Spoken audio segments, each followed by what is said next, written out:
Today we come together as God's people. That statement, God's people, should give us a sense of our dignity as the very images of God. Gathered here, just look around us, the images of God, God's people. And the gospel today reminds us that our dignity as persons doesn't come because of our nationality, our color, our gender, or so many other labels we place on ourselves or on others. Our dignity comes because we are created in the image and likeness of God. So the gospel today reminds us that Jesus was born like one of us in all things but sin. And we heard last week that like us, he was tempted to choose less than good in order to satisfy his own hungers and needs. This week, he reveals that inner dignity that we share in our humanity. It is a dignity that shines from within us, the very Spirit of God within us. This past week, as I celebrated Mass with our children, I looked around and I saw our kids, and I can't begin to tell you what an absolutely beautiful picture there was before me, made of so many images. Almost a picture like here today. And I looked in our children's faces, and you can see the very life of God glowed in them, shining through, at least at that moment in time. They're always not that way.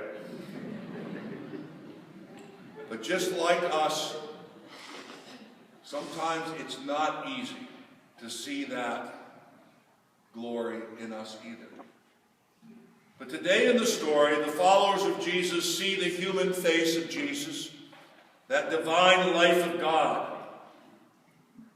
So when we look at each other, today's followers of Jesus, do we see the light and do we see the life of God shining through us in one another? For the apostles on the mountain,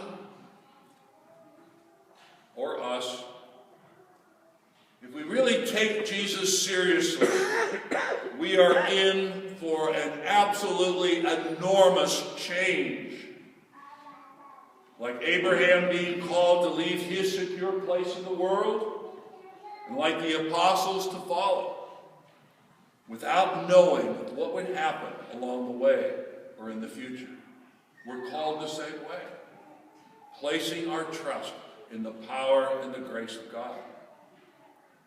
So the transfiguration that we heard about in the gospel today was not so much a physical vision for the apostles, but rather a heart vision, a change of perspective, seeing Jesus the carpenter, the teacher who they had followed, in a whole new way. And they were called by God to do what? To listen. To listen beyond the law and the prophets, beyond the voices that compete with God's voice.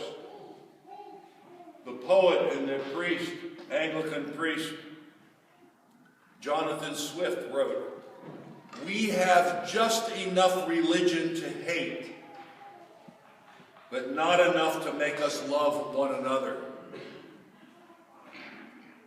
When we love, when we are kind, when we are empathetic, when we are compassionate, when we are good to one another, when we work for justice and equality, we cannot allow for persons and entire people to have the right only to gather the remaining crumbs.